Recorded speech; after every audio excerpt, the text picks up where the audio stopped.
je pense que c'est d'abord un sujet qui traverse toute la physique, qui imprègne toute la physique, la notion de localité. C'est quelque chose dont il va falloir préciser le sens d'ailleurs, parce que c'est pas si facile, c'est pas aussi immédiat qu'on pourrait le penser. Et aussi, je pense que c'est tellement adhérent à toute la physique qu'en fait, c'est en interaction forte avec la plupart des concepts physiques. Le tout premier, me semble-t-il, c'est ce qu'on appelle le réalisme. Alors vous allez me dire, de quoi s'agit-il? Formulé de façon triviale, c'est de dire la chose suivante: la Lune existe même si je lui tourne le dos. Question que, si je posais ça sur le mode interrogatif, est-ce que la Lune existe quand je lui tourne le dos? Vous me répondriez tous, oui évidemment, la Lune se moque complètement de savoir si je lui tourne le dos ou pas. En fait, c'est une question qui n'est pas si triviale du tout. Ça, c'est une première chose. Donc ça, c'est la notion du réalisme. Alors vous voyez qu'à partir du moment où vous dites qu'un objet existe en soi, indépendamment de la conscience d'un éventuel observateur qui le regarde, ça veut dire quoi? Ça veut dire que vous avez, au moins implicitement, défini un ensemble de grandeurs physiques que vous allez attacher à votre système et qui donc ont une valeur déterminée avant toute opération de mesure sur le système. Pour prendre un exemple idiot, si je me propose de déterminer la vitesse d'une balle de fusil, par exemple, de la mesurer, je vais trouver, mettons, 2 km/s, mais il est évident pour tout le monde, j'espère, que avant que j'ai mesuré la vitesse de la balle de fusil avait une vitesse de 2 km/s. C'est une évidence pour tout le monde. Je transpose ça maintenant au spin, un objet comme l'électron qui a un spin 1,5. Je viens de trouver que le spin avait la valeur plus 1,5, mettons. Est-ce que je dois dire, ou est-ce que je peux dire, juste avant que je mesure, le spin avait une valeur 1,5? La réponse que vous dit ce que vous dit la mécanique quantique, c'est non, on ne peut pas le dire. Autrement dit, la notion même de réalisme est complètement chamboulée par la théorie quantique. Réalisme au sens où j'attribue aux objets je leur assigne des variables physiques, des grandeurs, des observables, mettons, ou des grandeurs physiques plutôt, et je postule qu'avant toute opération de mesure, ces grandeurs physiques ont une certaine valeur numérique dans la bonne unité. Ça, la mécanique quantique vous dit non. Donc, vous voyez que le réalisme, c'est déjà quelque chose qui est battu en brèche un tout petit peu par la théorie quantique. On n'en est pas encore à la localité. La localité, ça consiste à dire quoi? Ça consiste à dire, quand je vais faire une expérience quelque part, à Paris par exemple, ou à Saclay, ce que je vais faire est complètement indépendant de ce qui va se passer ailleurs dans le monde à une grande distance, plus précisément en dehors du cône de lumière, bien évidemment. Bon. Ça, c'est ce qu'on appelle la localité, c'est-à-dire un objet, au sens d'Einstein, un objet physique a des propriétés déterminées qui ne dépendent que de son voisinage immédiat, le voisinage le plus proche. Ça, c'est la localité au sens d'Einstein, au sens de tout le monde. Alors, vous mettez les deux ensemble, et vous avez ce qu'on appelle le réalisme local. C'est-à-dire, à la fois, il y a une réalité en soi, et les grandeurs physiques qui définissent cette réalité pour le physicien ont une valeur déterminée avant toute opération de mesure. Ça, c'est ce qu'on appelle le réalisme local. Voilà, alors si vous voulez, ce sont des choses qui ont l'air triviales, mais je répète que la mécanique quantique sur laquelle je reviendrai par la suite remet tout ceci en cause. Mais vous voyez que finalement, à la réflexion, on se dit c'est quand même deux pierres angulaires de la méthodologie en physique. Parce qu'en physique, quand on veut décrire quantitativement, ou aussi quantitativement que possible un phénomène, on va dire, voilà, j'ai un certain système, je vais supposer qu'il est tout seul dans l'univers, bon, ce qui est toujours une vue de l'esprit, mais à une bonne approximation, une approximation aussi bonne que je veux, en tout cas, je peux considérer qu'il est seul dans l'univers, et donc je vais pouvoir décrire son comportement. Voilà. En quelque sorte, c'est une nécessité absolue, la localité. C'est-à-dire que vous dites, voilà, j'ai un endroit dans l'espace. Alors, est-ce que c'est l'espace R3, 3 coordonnées d'espace? Est-ce que c'est R4? Je rajoute le temps. Ceci est encore une autre question. Mais en tout cas, vous allez définir une espèce de domaine spatial ou spatio-temporel dans lequel votre système existe et se moque complètement de ce qui se passe ailleurs dans le monde. Vous voyez que ça, c'est quand même l'une des bases. Quand on veut modéliser un système en physique, c'est ça qu'on fait. Autrement dit, cette notion de localité, elle est au centre, je ne sais pas comment dire, c'est une pierre angulaire, une clé de voûte de la physique. Alors, quand vous voulez parler de voisinage d'un système, ça veut implicitement, ça veut dire quoi? Ça veut dire que vous avez été capable de localiser le problème, le système dans l'espace, et que le voisinage, c'est en quelque sorte le complémentaire spatial du domaine occupé par le système. Alors là, à nouveau, patatras, parce que il y a une grandeur fondamentale en physique qui, pour moi, est très énigmatique. C'est ce qu'on appelle la longueur d'onde Compton d'une particule, qui est le rapport h, la constante de Planck, divisé par m, la masse de la particule, que multiplie c, la vitesse de la lumière. Donc c'est h sur mc, c'est une grandeur qui est apparue dans l'interprétation de Compton de l'effet Compton, et donc c'est pour ça qu'on appelle ça la longueur d'onde de Compton. Cette longueur d'onde Compton, vous voyez que dès que vous dites la constante de Planck est finie, elle l'est, hein, la vitesse de la lumière n'est pas infinie, en effet, vous avez une longueur caractéristique. Pour l'électron, c'est 0,02 angstrom environ. Vous avez une longueur caractéristique qui est très mystérieuse parce qu'elle est caractéristique d'un objet comme l'électron dont Sébastien vous a dit, autant que je comprenne ce qu'il nous a dit hier, que c'est un objet élémentaire. Comme c'est un objet élémentaire, il est ponctuel. Il n'a pas de structure interne, il est ponctuel. Donc vous avez un objet ponctuel qui est caractérisé par une longueur finie. C'est très, très, très, très bizarre. Alors je reviendrai là-dessus par la suite. Donc ça, vous voyez que donc H et C, alors vous voyez que la longueur d'onde Compton, elle est nulle si la constante de Planck est nulle. Elle est nulle si la vitesse de la lumière est infinie, d'accord? Et donc on voit bien que si on regarde un peu l'histoire de la physique, on va pouvoir distinguer trois périodes en gros. La première, c'est avant 1905, alors avant la relativité restreinte, plus précisément, qui a confirmé le fait que la vitesse de la lumière était essentiellement une vitesse finie, ce qu'on savait déjà depuis le 19e siècle, mais en gros. Néanmoins, c'est Einstein qui a clarifié ce point. Donc, avant 1905, et il y a ensuite, entre 1905 et 1925, 1925, c'est donc le premier papier fondateur de la mécanique quantique, c'est Heisenberg, où H était nul, pas tout à fait, parce qu'en 1900, Planck avait déjà dit non, non, H n'est pas nul. Et puis, il y a après 1925. Voilà, donc je crois qu'on peut distinguer trois phases. Et alors, si vous voulez, pour ne pas être trop long, ce que j'ai envie de dire, c'est qu'en réalité, cette notion de localité, pour moi, je vous ai dit que ça traverse toute la physique. Moi, je connais un tout petit bout de la physique. Hein. C'est-à-dire que je vais parler surtout de ce que je crois connaître, hein. Je crois savoir ce que je sais et je suis sûr de ce que je ne sais pas. Donc, je ne vais pas vous parler de choses comme la cosmologie ou des choses comme ça, où effectivement le problème de la localité se pose. Donc, ce que je vais dire maintenant, c'est de mon point de vue, enfin, tel que avec mes compétences et mes connaissances, ce que je peux dire, c'est que le problème de la localité ne se pose qu'en théorie quantique.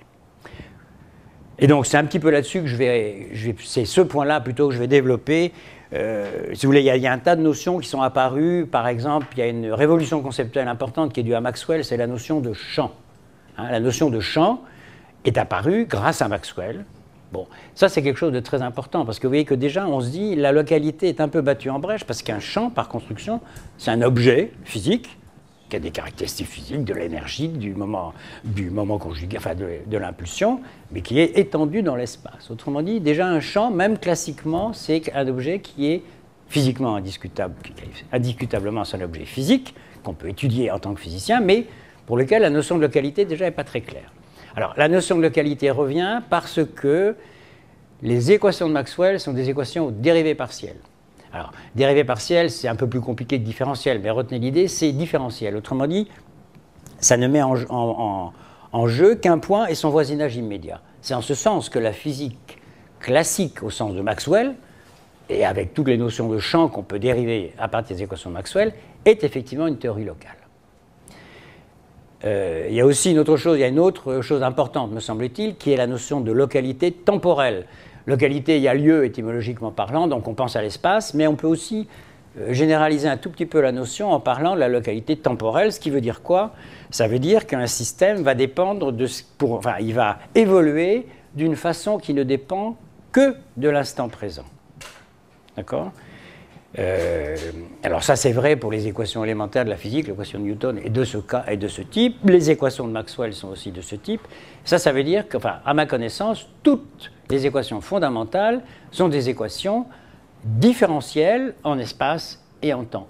Quand vous voyez apparaître, juste une parenthèse, quand vous voyez apparaître dans une équation des termes non locaux ou en temps ou en espace, c'est parce qu'en fait on a fait des opérations tout à fait légitimes de coarse graining ou de traces partielles sur des degrés de liberté que l'on a déclarés a priori non pertinents, et c'est ça qui fait apparaître des termes non locaux en espace et en temps. Mais si vous en venez aux interactions fondamentales, enfin tout ce qu'il y a de plus fondamental, toute la physique, à ma connaissance, toute la physique classique est de ce point de vue locale. Il n'y a que des équations différentielles ou leur pendant un peu plus élaboré, un peu plus compliqué, les équations aux dérivées partielles. Alors, donc je vous ai dit, finalement, la relativité restreinte, si vous voulez, ce qu'elle a fait principalement par rapport à Newton, c'est de montrer bien qu'il n'y a pas d'action instantanée à distance. Ça, c'est très important. Il n'y a que des interactions retardées. Et donc, ça permet de définir de façon non absurde le voisinage d'un système. Parce que si vous prenez la loi de Newton, la gravitation, la loi de Newton, la gravitation, qu'est-ce que c'est que le voisinage d'un système? Comme la force est en 1 sur R2, le potentiel est en 1 sur R, c'est une force à portée infinie, le voisinage d'un point matériel, c'est quoi? C'est tout l'univers. On n'est pas avancé. Au moins, la relativité restreinte, elle, ce qu'elle vous dit, c'est non, il y a un cône de lumière qui permet de relier en tant que cause et effet deux événements de l'espace-temps. Donc ça, c'est déjà un énorme progrès. Mais autrement, si vous voulez, à partir du moment où vous avez cette restriction fondamentale, mais il n'y a pas de problème de localité au sens propre. D'ailleurs, ce n'est pas pour rien qu'Einstein est l'un des 3 auteurs du papier dit EPR, Einstein, Podolsky et Rosen. D'accord ? Donc, je vais passer tout de suite à ce qui me paraît, moi, le plus central, pas le plus central, mais le point le plus important pour discuter de cette notion de localité. Est-ce que c'est vraiment quelque chose qui a été remis en cause par les théories dites modernes? Je vais attaquer ce que nous dit la mécanique quantique. Alors, la mécanique quantique, elle a révolutionné, comme vous le savez bien, toute la physique de l'infiniment petit, comme on dit.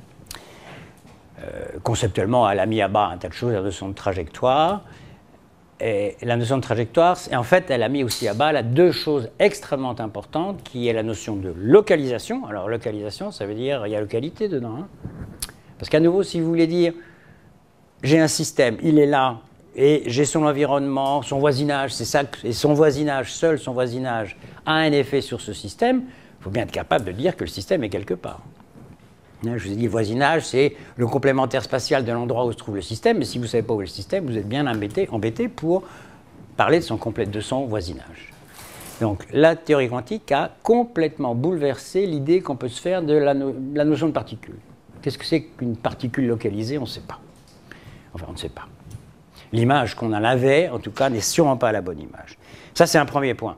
Il y a un deuxième point, alors qui est relié sans être relié, leur filiation, c'est que d'être tous les deux des conséquences obligées de la théorie quantique, c'est la notion de séparabilité de 2 systèmes. D'accord? Alors, c'est ces 2 points-là que je vais essayer de développer un tout petit peu. Donc, l'aspect localisation. Alors, avant 1925, essentiellement, on imaginait qu'une particule, c'est un tout petit objet qui se promène dans l'espace. Puis la mécanique quantique est arrivée pour dire, enfin, pas la mécanique, oui, la mécanique quantique est arrivée pour expliquer des expériences qui étaient incompréhensibles avec cette vision naïve des choses. Et finalement, on a inventé historiquement une expression qui s'appelle la dualité onde-corpuscule, qui n'est pas, de mon point de vue, la meilleure terminologie, mais enfin, c'était une période d'effervescence où plus personne ne comprenait rien, il fallait bien essayer de se raccrocher à des images. Hein. Voilà. J'ai envie de dire plutôt, la vision moderne de tout ça, ça consiste à dire qu'il n'y a pas de particules, il n'y a que des champs. Il y a un article tout récent de Hobson reprend cette idée. Il n'y a plus de particules, il n'y a que des champs. Alors vous voyez qu'à partir du moment où on dit, très bien, on admet ça, alors ça permet déjà de comprendre un tas de choses assez en profondeur, me semble-t-il, et puis d'éviter des pseudo-paradoxes que la théorie quantique, dont on affuble la théorie quantique, alors qu'il n'y a absolument rien de paradoxal dans la théorie quantique. J'ai essayé de vous convaincre hier, au contraire, que c'était probablement la théorie à la fois la plus belle, la plus cohérente, la plus précise et la plus robuste. Voilà. Donc, il n'y a que des champs. Alors, vous voyez qu'un champ, ce n'est pas un objet qui est localisable. Hein. Un champ, par définition, ça emplit tout l'espace. Et quand je crée un quantum dans un champ quantique, c'est le champ partout qui est affecté. voyez que la notion de localité, là, elle a complètement disparu. Parce que qu'est-ce qu'on va dire? Qu'est-ce que c'est que le voisinage d'un champ? Ça n'a pas de sens. Ça n'a strictement pas de sens.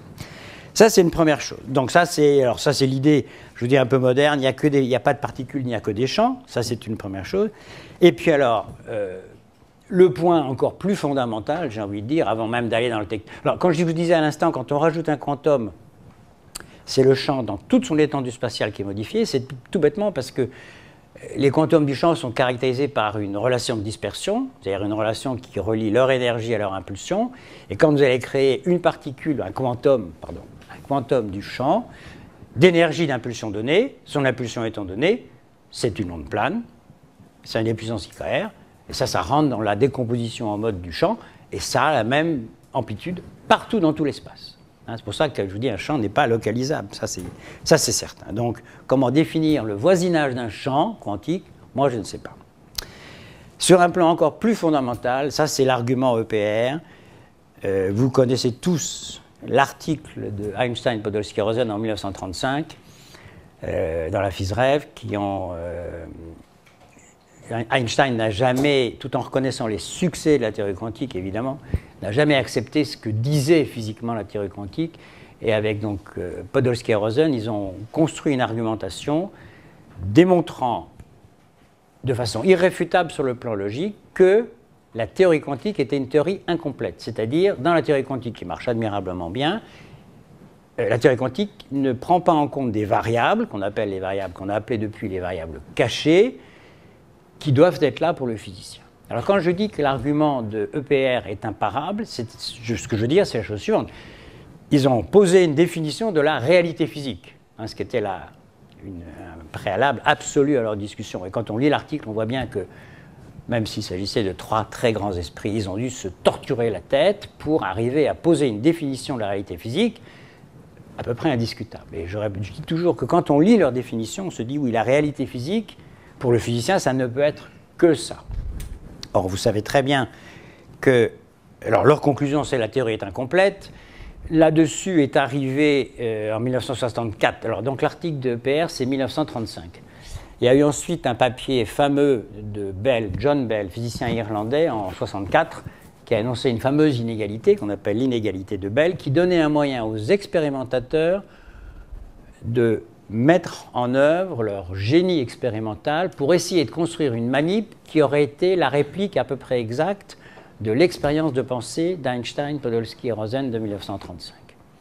Il a fallu à peu près une vingtaine d'années pour que Alain Aspect, tout près d'ici, à Orsay, à l'Institut d'optique, arrive à la conclusion, Einstein, Podolsky et Rosen se sont trompés au sens où le théorème de Bell, qui est donc un théorème qui vous dit que toute théorie locale au sens du physicien, au sens ordinaire du physicien, il y a une certaine inégalité, un certain indice dit de Bell qui est compris entre -2 et +2, et donc toutes les théories physiques locales doivent respecter cette inégalité. Ce qu'a montré Aspect en 1982, il y a eu une série d'expériences avant qui avaient déjà permis de soupçonner, dans certains cas, la violation de l'inégalité de Bell. Ce qu'a montré Aspect de façon définitive en 1982, c'est que l'inégalité de Bell est violée. Or, comme l'inégalité de Bell est une inégalité que doit respecter toute théorie locale, ça veut dire quoi? Ça veut dire que la nature n'est pas locale. Et ça veut dire aussi que ça ne prouve pas que la théorie quantique est non locale. Je reviendrai là-dessus après. Logiquement parlant, on ne peut pas tirer la conclusion. Ça veut dire simplement que toute théorie qui reproduit les résultats de l'expérience d'Aspect se doit d'être non locale. Alors ça, c'est quelque chose qui est effectivement extrêmement troublant pour l'esprit. Alors quand je dis que la théorie quantique... donc si vous voulez... Alors on peut dire la nature est non locale, la théorie quantique reproduit l'expérience, donc on peut dire la théorie quantique est non locale.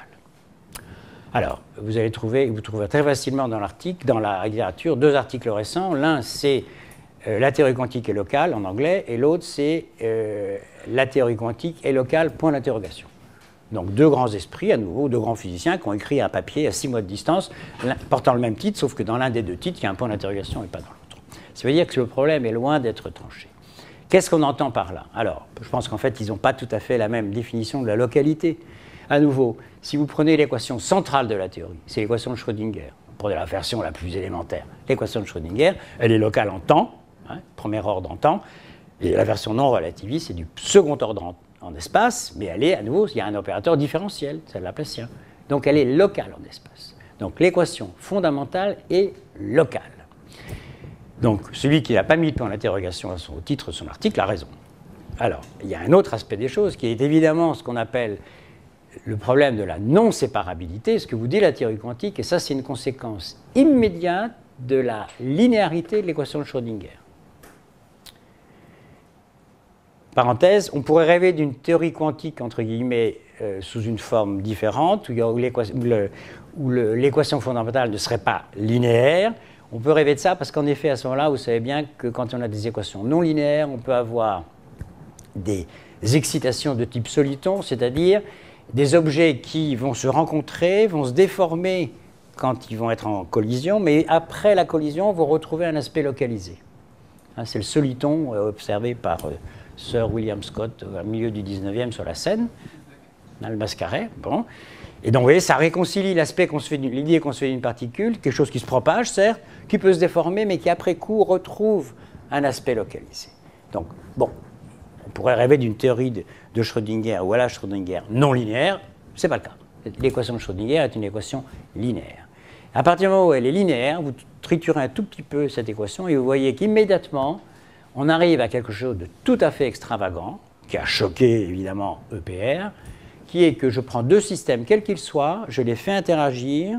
Alors autant avant qu'ils ne se soient vus, je peux décréter, je peux décider qu'il faut bien que je vous donne les conditions initiales, donc je vais dire que chacun des systèmes est dans un certain état, un état qui lui est propre. Les deux objets se entrent en collision au sens large et repartent à l'infini l'un de l'autre. Ce que vous dit la théorie quantique, conséquence immédiate et obligatoire de la linéarité de l'équation de Schrödinger, c'est qu'une fois que la collision a eu lieu, une fois que les deux systèmes se sont vus, une fois qu'ils ont interagi, ils ne sont plus séparables. C'est-à-dire qu'ils sont décrits par un état qu'on peut en principe calculer, mais dans cet état qui est dit intriqué, on ne peut plus attribuer à chacun des sous-systèmes un état bien défini. C'est ça qu'on appelle la non-séparabilité. Alors vous voyez ce que ça veut dire. Là aussi, la localité est complètement chamboulée, parce que ça veut dire que mes deux systèmes, ils entrent en collision. Avant, ils sont bien séparés aux deux bouts de l'univers. Ils entrent en collision, ils interagissent, et après, la VKQ me dit, mais non, maintenant, ils sont plus séparables. Donc même s'ils sont repartis l'un sur Sirius et l'autre est resté sur Terre, ils ne sont plus séparables. Donc la localité, qu'est-elle devenue là-dedans? Elle a complètement disparu.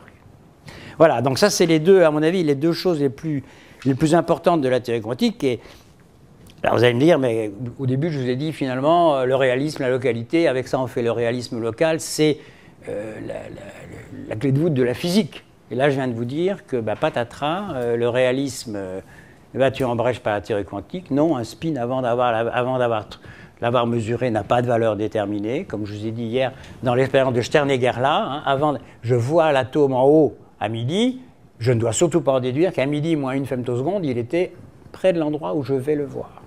Il est encore potentiellement aux deux endroits. C'est invraisemblable. C'est invraisemblable au sens propre. C'est comme ça. Bon.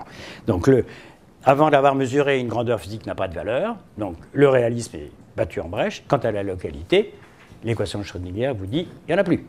Alors, c'est là où tout d'un coup, vous allez repartir en vous disant pourquoi ai-je commencé des études de physique? Bon. Alors, c'est là où, en fait, je crois. Alors, ça, c'est mon opinion. Hein. Je crois que quand on est physicien, il ne faut jamais se départir de l'esprit du physicien. Et sans jeu de mots, j'ai envie de dire, en physique, il n'y a pas de théorie du tout, il n'y a que des théories locales. J'entends par là des théories qui sont capables de vous décrire les phénomènes qu'on observe au voisinage d'échelles, d'énergie, de temps, de longueur dûment caractérisées. D'accord ? Il n'y a que des théories tangentes, si vous voulez. Et de ce point de vue-là, vous dites, bon, là, on est tranquille, parce qu'on sait très bien que pour la méca-Q, pour l'infiniment petit, comme on dit, c'est la mécanique quantique qu'il faut utiliser. Pour les boules de billard, c'est la dynamique de Newton, pas de problème non plus. Alors il y en a une qui est essentiellement locale, l'autre qui ne l'est pas, mais c'est pas grave, parce que quand je vais regarder des collisions de boules de billard sur un tapis vert, je vais évidemment pas faire la même chose que quand je regarde quand je suis à la recherche du boson de Higgs, bien évidemment. D'accord ? Donc c'est pas grave. Donc je crois que la leçon à tirer de tout ceci, c'est certes, il y a des mystères, il y a des choses qu'on ne comprend pas très bien, il y a des choses comme la transition quantique classique, ça on comprend, il y a des choses qu'on ne comprend pas du tout. Mais il ne faut pas imaginer non plus que la physique est en train de complètement exploser parce que tout d'un coup, la non-séparabilité, la non-localité ne tient plus à l'échelle microscopique. Bien évidemment, elle reste vraie à l'échelle macroscopique. Donc je crois qu'en tant que physicien, il faut surtout se garder d'avoir une attitude un peu dogmatique et de se dire le chat de Schrödinger c'est monstrueux parce que. Moi je réponds toujours, attendez, vous pourriez m'écrire le hamiltonien du chat de Schrödinger au tableau ? Qui sait faire ça? Personne. D'accord. Donc, je crois qu'il ne faut surtout pas être dogmatique et se dire la physique, c'est un ensemble discret de théories physiques tangentes, théories qui permettent localement de décrire les phénomènes naturels, avec le succès que l'on sait. Alors, Claude a dit beaucoup de choses, il a même presque tout dit. Alors, je vais simplement essayer de poser peut-être quelques autres petits jalons dans l'histoire des idées qui ont conduit à soit installer la localité, soit à la remettre en question. En commençant par très en amont du côté d'Aristote. Parce que dans l'idée de localité, il y a l'idée de lieu, de localisation. Et vous savez que les Grecs ne concevaient pas du tout l'espace comme vous le concevez, comme les modernes le conçoivent. C'est-à-dire que pour eux, ça n'est pas cet espace infini que Newton a théorisé, dans lequel les objets viennent prendre place. En fait, les objets sont associés à des lieux. Il y a des lieux qu'il appelle naturels, et la dynamique des corps vise à ce que ces corps rejoignent le lieu qui pour eux est le plus naturel. Pour les corps lourds, c'est le bas, pour les corps plus légers, c'est le haut, etc. On explique la dynamique des corps par ce qu'on pourrait appeler un finalisme. C'est le but du mouvement qui est la cause du mouvement, en quelque sorte. Et le concept d'espace que vous connaissez, que vous utilisez, c'est vraiment un concept moderne. C'est Newton qui invente cette idée d'un espace et d'un temps indépendant des objets, autonome par rapport à tous les phénomènes qu'ils peuvent subir. On parlerait d'espace-temps aujourd'hui, et cet espace-temps est constitué d'une substance particulière. C'est une substance différente de celle des corps qui viennent ensuite l'occuper. Et donc si, en caricaturant un peu, si on demandait à Newton, à votre avis, qu'est-ce qui existe dans l'univers, la question de Dieu étant mise de côté, Newton répondrait premièrement l'espace et le temps, enfin l'espace-temps qui est substantiel, qui est d'une substance particulière, et deuxièmement les objets physiques, qui viennent prendre place dans l'espace-temps. Alors c'est une idée qui a été, comme vous le savez, très féconde en physique, mais qui d'emblée a été interrogée, critiquée, et qui l'est encore aujourd'hui. Par exemple, du temps de Newton, il y a Leibniz, autre grand physicien, philosophe de l'époque, qui écrit à Newton, plutôt à son secrétaire qui s'appelle Clark, en lui disant « Mais ton espace-temps, là, il est vraiment métaphysique. C'est une idée complètement dingue. Les seules choses qui existent, en fait, ce sont les objets physiques, dont nous disons, nous, êtres humains, les relations de contiguïté et de succession en termes d'espace et de temps. C'est-à-dire que l'espace et le temps sont des notions relationnelles et non pas substantielles. Ce n'est pas des choses qui existent primitivement aux objets physiques, c'est des choses qui sont secondaires par rapport aux objets physiques. Et ceux d'entre vous qui lisent un peu ce qui s'écrit en physique aujourd'hui savent que cette question est remise sur le devant de la scène à propos des tentatives théoriques pour unifier la physique quantique et la relativité générale. Une des grandes questions, c'est est-ce qu'on doit considérer un espace-temps substantiel, ou bien est-ce qu'au contraire, on doit considérer qu'il est secondaire par rapport aux événements ou aux objets. Et donc, parler de localité, au sens moderne du temps, ça veut dire s'installer dans la physique dite moderne, celle qui est inventée par quelques-uns des noms que j'ai cités, Galilée, que j'ai oublié, mais Newton et tous les autres. Ça, c'est une première chose. Ensuite, Claude a parlé de la notion de force, d'équation différée partielle, et en fait, toute la physique classique se construit autour de cette notion de localité, c'est-à-dire les objets ne peuvent pas subir d'influence directe à distance, en tout cas si on suppose que la vitesse de la lumière, là je parle plutôt d'après 1905, ne permet pas de les relier. Maxwell invente la notion de champ au XIXe siècle, qui est une notion en fait non locale, au sens où un champ n'est pas localisé, il n'a pas d'extériorité qui permette de le définir localement, justement. Celui qui invente la théorie des champs, je ne sais pas si tu serais d'accord avec moi, mais pour moi c'est Einstein. Parce que quand Maxwell théorise le champ, il le théorise comme mode de vibration d'un objet physique particulier qui s'appelle l'éther. Vous savez qu'au XIXe siècle, la lumière est censée se propager, parce qu'elle est ondulatoire, au travers d'une substance qu'on appelle l'éther luminifère, qui finalement a pour fonction physique de transporter la lumière. Parce que pour un physicien du 19e, un phénomène ondulatoire, c'est un phénomène qui fait vibrer quelque chose à son passage. Le modèle, c'est les ondes acoustiques. Si vous faites le vide dans une cloche, il n'y a plus de son qui se propage. Donc il faut un support à la propagation des ondes. Et donc pour Maxwell, ce support, c'est l'éther. On se pose la question, à partir de 1850, des propriétés physiques de l'éther. On se demande s'il est pesant, s'il est élastique, etc. Et petit à petit, on s'aperçoit que l'éther, s'il existe, et on ne doute pas qu'il existe, n'a qu'une seule propriété, c'est d'être absolument immobile. S'il existe, il est absolument immobile, ce qui est contradictoire avec le principe de relativité qui est fondateur de la mécanique. Parce qu'en relativité, on vous dit, en relativité galiléenne, on vous dit que tous les référentiels galiléens sont équivalents. Il y a une sorte de démocratie des référentiels, de sorte que vous ne pouvez pas dire qu'un référentiel est plus immobile qu'un autre. Et vous ne pouvez donc pas dire qu'un référentiel est absolument immobile.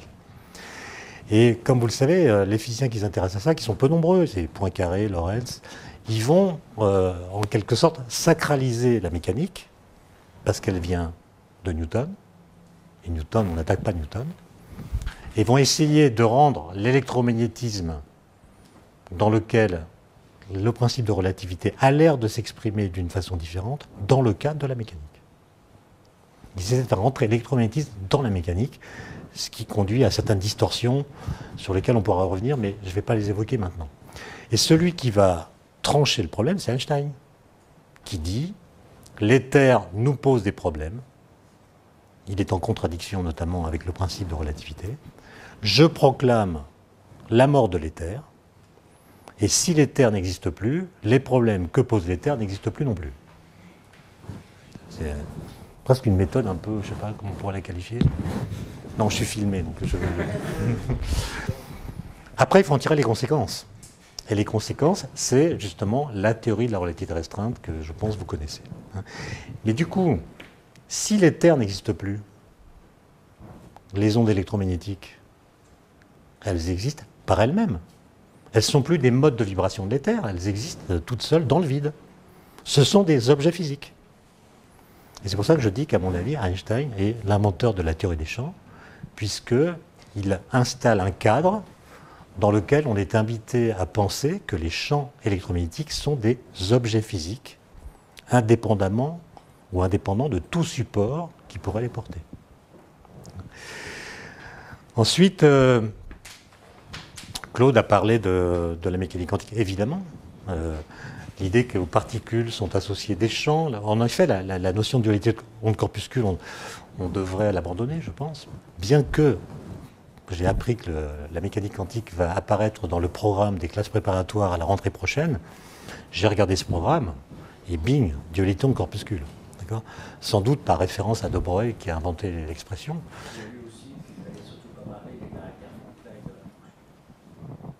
Ah ouais, bah, ça veut dire qu'il n'y a plus d'antiparticules, il n'y a plus grand-chose, quoi, c'est bien.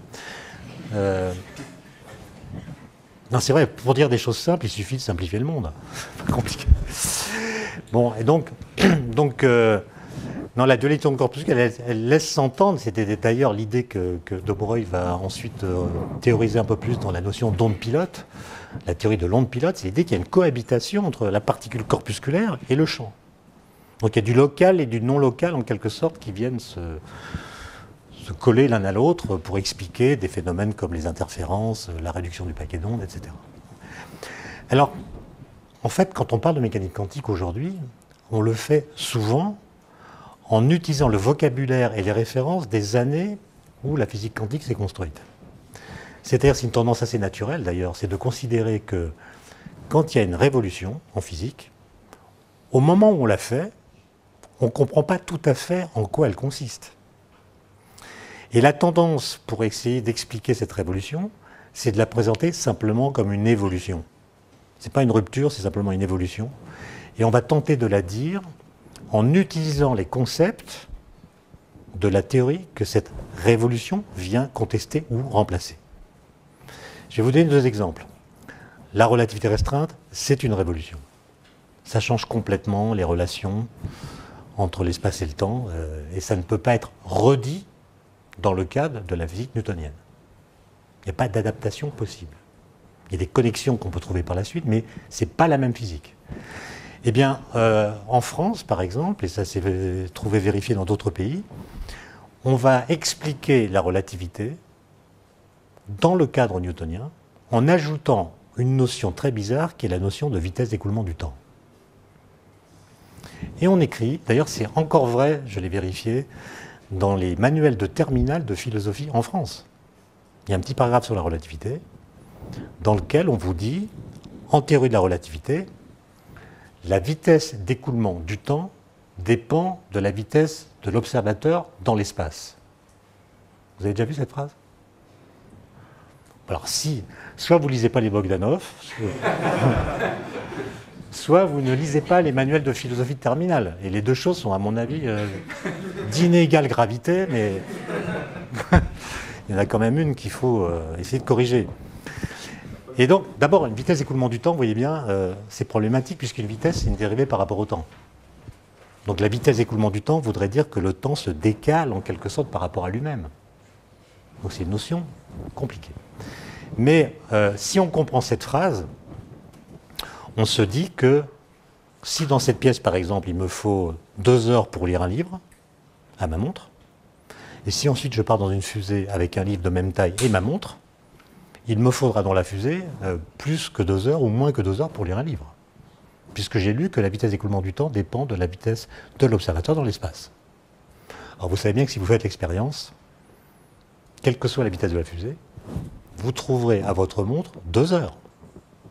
Contrairement à ce que dit la phrase. Autrement dit, la relativité d'Einstein s'appuie sur le même principe que la relativité de Galilée, qui dit que le mouvement, c'est une phrase célèbre de Galilée, le mouvement est comme rien. Le mouvement, c'est rien. C'est-à-dire, quand vous êtes en mouvement, tout se passe comme si vous n'étiez pas en mouvement. Et d'ailleurs, je vous signale que c'est ça qui permet le mouvement. Parce que si, lorsqu'on est dans le TGV, les lois physiques au bar du TGV devenaient très différentes de ce qu'elles sont à la cafétéria de la gare, vous ne pourriez pas boire votre café. D'accord ? Donc le mouvement est comme rien. Il est vrai que ce que dit la théorie de la relativité d'Einstein, ce n'est pas du tout ce que dit cette phrase, par laquelle on la résume. Elle dit qu'il y a autant de temps propre qu'il y a d'observateurs différents. D'accord ? Et simplement, si 2 observateurs sont en mouvement l'un par rapport à l'autre, les temps propres se désynchronisent. Mais le fait d'être en mouvement pour un observateur ne change rien au temps qu'il porte. Et le même phénomène s'est produit avec la physique quantique. Vous avez entendu parler du principe de Heisenberg, d'incertitude. Et vous savez que Heisenberg, dans son premier article de 27, parle d'incertitude. Le terme allemand, c'est Unsicherheit. Et puis il s'est vite rendu compte que ce terme était ambigu. Donc il a corrigé le terme dans l'article suivant, et il a employé le mot Unbestimmtheit, qui veut dire indétermination. Mais c'était trop tard. La traduction avait été faite, et en France, on continue d'écrire partout cette phrase par laquelle on résume le principe d'incertitude de Heisenberg, selon lequel on ne peut pas mesurer avec une précision arbitraire la vitesse et la position d'une particule. Vous avez lu ça? Sous-entendu, une particule a une position, une localisation et une vitesse bien déterminée. Mais la méchante mécanique quantique nous empêche de les connaître. Donc on a fabriqué comme ça un contresens avec l'idée que les objets de la physique quantique sont les mêmes que ceux de la physique classique, c'est des corpuscules, mais on peut moins les connaître qu'avant. Donc il y a une sorte de régression, on patauge, on recule, et le réel est en partie inconnaissable à cause des lois quantiques. Et il y a des livres entiers qui s'écrivent en philosophie sur le fait que la mécanique quantique limite notre pouvoir de connaître. C'est une physique floue, etc. La théorie quantique des champs, comme l'a dit Claude, c'est la théorie la plus précise qui soit. Vous mesurez le moment magnétique du muon, vous avez 12 chiffres après la virgule. C'est les mêmes que ceux que vous avez calculés. Pour une théorie floue, c'est quand même bien. On se demande ce que ça donnerait si elle n'était pas floue. Donc, si vous voulez, il y a une espèce de travail critique à faire du langage que nous utilisons pour dire la physique afin de rendre justice à ce qu'elle nous apprend vraiment. Et ce qu'elle nous apprend vraiment, c'est qu'une particule quantique n'est jamais un corpuscule. C'est un champ. C'est quelque chose qui n'est pas local. Et comme vous le savez sans doute, la physique quantique a posé des tas de problèmes d'interprétation à cause de notamment ce qui se passe dans l'opération de mesure. Vous avez une particule, un électron par exemple, qui est décrit par un champ, une fonction d'onde, un vecteur d'état, le nom comme vous voulez. Vous faites une mesure, et cette fonction d'onde qui n'était pas localisée, tout d'un coup, donne une mesure qui est, elle, localisée. Il y a une réduction du paquet d'ondes, et ça paraît très choquant, ça veut dire que la mesure n'est plus une sténographie du réel. La mesure vient perturber la représentation mathématique de l'objet qu'on mesure. Le vecteur d'état, il est modifié par la mesure, dans la plupart des cas. Donc, comment comprendre ça? Quel est le rôle de l'observateur? Quels sont les discours sur la réalité que la physique quantique autorise à tenir? Ça a fait des débats terribles à partir de 1927. Et Einstein a eu une idée absolument géniale. Lui était choqué par la réduction du paquet d'ondes, comme presque tout le monde à l'époque. Et il a eu l'idée de passer de un corps à deux corps. Et ça, c'est toujours une bonne idée. Vous savez que c'est comme ça que Galilée a trouvé la loi de la chute des corps. Il est passé de un corps à deux corps. Parce que quand vous faites une expérience de chute des corps, par exemple en prenant des boules de pétanque et des balles de tennis, une expérience qu'un ministre récent n'a pas eu le temps de faire, je crois, on voit que les objets les plus lourds tombent plus vite que les objets les plus légers. Ça, c'est l'expérience qui le montre. Et donc, vous voyez la loi de la chute des corps, elle est devant vous, et vous l'énoncez en disant qu'un corps tombe d'autant plus vite qu'il est plus massif. Ça, c'est Aristote qui l'écrit, et je pense qu'avant lui, tout le monde l'avait observé. Et cette loi, elle est enseignée pendant des siècles, sans que personne trouve à y redire, tout simplement parce qu'elle est conforme aux observations. Et Galilée, lui, c'est le premier, à notre connaissance, qui dit, mais cette loi est conforme aux observations, et c'est pas tellement ça qui m'intéresse. Ce qui m'intéresse, c'est est-ce qu'elle est vraie ou pas? Est-ce qu'elle est vraie? Évidemment, il ne va pas monter au sommet de la tour de Pise. Voilà encore une légende. Parce que s'il l'avait fait, vous imaginez, il monte au sommet de la tour de Pise, qui fait 54 mètres, il convoque les sorbonnards de l'époque, qui sont tous aristotéliciens, il fait tomber ses boules de pétanque, ses balles de tennis. Qu'est-ce qui se passe? Les boules de pétanque touchent le sol avant les balles de tennis. Et les aristotéliciens disent, ben, vous l'avez bien dit, monsieur Galilée, il ne fallait pas monter 6 étages comme ça, vous fatiguez pour rien. D'accord? Donc il n'a évidemment pas fait cette expérience. Ça, c'est de la légende, c'est de la reconstruction positiviste. Ce qu'il a fait, c'est un texte que vous pouvez trouver dans l'un de ses ouvrages, qui est magnifique, superbement écrit. Il imagine une expérience dans laquelle, ce qu'on appelle une expérience de pensée, une expérience qu'on ne peut pas faire facilement, mais qu'on peut imaginer et regarder ce qui se passerait si la théorie dont on part était juste. Et donc il fait l'hypothèse qu'Aristote a raison. Les corps lourds tombent plus vite que les corps légers. Maintenant, permettez, je prends une bouteille, une pleine, voilà. Je prends une bouteille pleine, une règle. Deux objets de masse différente. D'après Aristote, celle-ci tombe plus vite que celle-là. Maintenant, je mets une ficelle entre les deux. Qu'est-ce qui se passe? L'ensemble est plus lourd que la bouteille toute seule. Donc, d'après Aristote, ça tombe plus vite. Mais en même temps, pendant la chute, la règle qui tombe moins vite va tendre la corde. Ça va faire parachute. Donc, ça tombe moins vite. Voilà, la messe est dite. Il y a une contradiction interne dans la loi d'Aristote. Comment la résoudre? en disant ce truc-là tombe comme ce truc-là. Ouais, mais c'est pas ce qu'on voit, monsieur Galilée. Ah oui, ben c'est parce que ce qu'on voit, c'est autre chose.